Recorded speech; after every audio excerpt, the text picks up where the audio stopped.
AI가 내 일자리를 대체한다? 한국 직장인 48%가 이렇게 생각합니다. 절반이에요. 저도 매일 AI를 쓰고 있습니다. 글을 쓸 때나 자료 정리할 때, 코드 짤 때. 근데 요즘 느끼는 게 있어요. AI가 점점 답하는 도구에서 스스로 일하는 존재로 바뀌고 있다는 겁니다. 오늘은 AI가 도구에서 동료로 바뀔 때 우리의 일자리는 어떻게 되는지, 그리고 지금 뭘 준비해야 되는지 까지 보시면 3가지 대응 전략 가져가실 수 있습니다. 지금까지 AI는 이랬어요. 이거 해줘 라고 하면은 AI가 답을 하고 끝나죠. 챗GPT나 제미나이 써보신 분들은 다 이 방식을 이해하고 계실 겁니다. 질문하면 답한다. 근데 매번 내가 시켜야 됩니다. 에이전틱 AI는 다릅니다. 이 목표를 달성해 라고 하면 AI가 계획을 세우고 실행하고 보고를 합니다. 비유하자면요. 기존 AI는 24시간 대기하는 비서예요. 시키면 합니다. 에이전틱 AI는 스스로 일하는 팀원에 가깝습니다. 목표만 주면 알아서 합니다. 2026년 1월 기준으로 글로벌 기업 62%가 AI 에이전트를 실험 중입니다. 시장 규모요. 2024년 51억 달러에서 2030년에 471억 달러. 6년 만에 9배. 왜 이렇게 커지냐면요. 기업 입장에서 직원 1명 뽑는 것보다 에이전트 하나 돌리는 게 훨씬 싸니까요.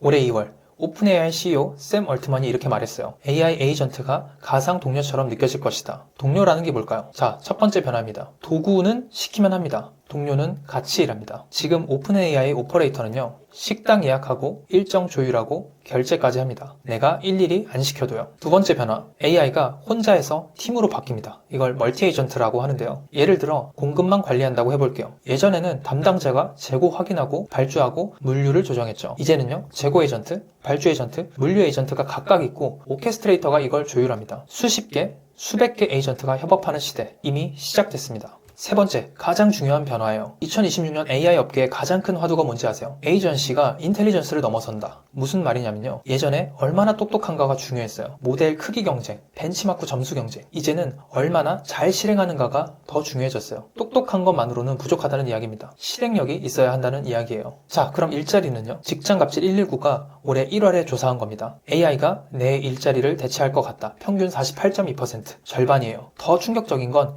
연령별 차이예요. 20대 58.1%, 30대 50.3%로 젊을수록 더 불안해합니다. 왜냐면 지금 막 시작하는 업무들이 AI가 가장 잘하는 것들이거든요. 배터리 벤처스의 매니징 파트너가 이렇게 말했습니다. 2026년은 에이전트의 해가 될 것, 소프트웨어가 인간을 더 생산적으로 만드는 것에서 일 자체를 자동화하는 것으로 확장이 된다. 솔직히 말하면요. 어떤 회사는 진짜 워크플로우 자동화를 해요. 어떤 회사는 AI를 비용 절감 명분으로 쓰고 있습니다. 결국 둘 다 기술 탓으로 귀결이 됩니다. 자, 여기서 균형 잡힌 시각이 필요합니다. 에이전틱 AI 완벽할까요? 아닙니다. 가트너 예측 보세요. 2027년까지 에이전틱 AI 프로젝트의 40%가 취소될 것이라고 했습니다. 40%예요. 거의 절반. 이유가 뭐냐면요. 첫 번째로 비용이 예상보다 많이 든다는 겁니다. 두 번째로 비즈니스 가치가 불명확해요. 세 번째로 리스크 통제가 안 돼요. 페가의 CTO도 이렇게 말했습니다. 에이전트를 구동하는 LLM은 환각 문제가 남아있다. 에이전트가 모든 것을 완전히 대체하는 단계는 더 장기적인 변화가 될 것이다. 오픈AI 공동 창업자 일리아 수치케버가 작년 말에 이렇게 말했어요. AI가 더 많은 추론을 할수록 인간은 AI 추론을 예측하는 것이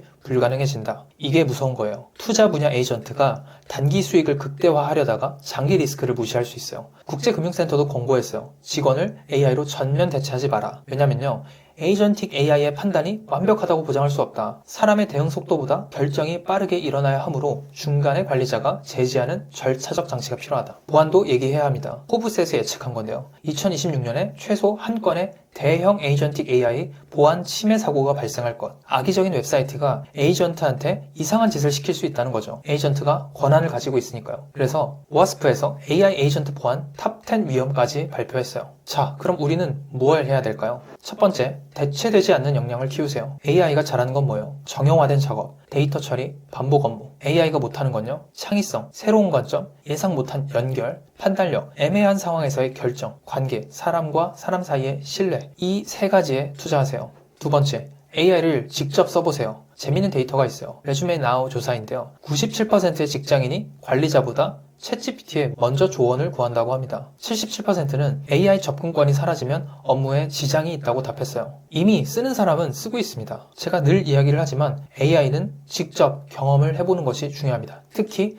에이전트를 쓸 수 있는 클로드 코드나 엔파렌 같은 툴을 써보셔야 됩니다. 작게 시작하셔도 됩니다. 그 경험이 쌓이면 나중에 에이전트와 협업할 때 훨씬 유리합니다. 세 번째, 조직의 거버넌스를 요구하세요. 만약 여러분이 회사에서 AI 에이전트 도입을 논의 중이라면 이 질문을 해보세요. 언제 사람이 개입을 하나요? 휴먼 인 더 룹의 기준을 세우시고요. 두 번째, 에이전트가 뭘 했는지 어떻게 확인하나요? 투명성. 세 번째, 문제가 생기면 누가 책임을 지나요? 책임 소재에 대한 부분. 이게 없으면 40% 취소되는 프로젝트에 들어가는 겁니다. 오늘 내용 정리할게요. AI가 도구에서 동료로 바뀌고 있다. 두 번째, 일자리 절반이 불안을 느끼고 있다. 세 번째, 하지만 40%는 실패할 것이다. 아직 완벽하지 않다. 그래서 우리가 할 건요, 대체되지 않는 역량을 키우고 AI가 일하는 경험을 먼저 해보고 조직의 거버넌스를 요구하는 것. 기술은 계속 발전해요. 그건 막을 수 없습니다. 근데 그 기술을 어떻게 쓸지는 우리가 정하는 겁니다. 대체될 것인가? 함께 할 것인가? 저는 함께하는 쪽에 베팅하고 있습니다. 여러분은 어떠신가요? 댓글로 의견 알려주세요. AI 때문에 불안하신 적 있으신가요? 아니면 AI 덕분에 편해진 경험 알려주시면 좋을 것 같습니다.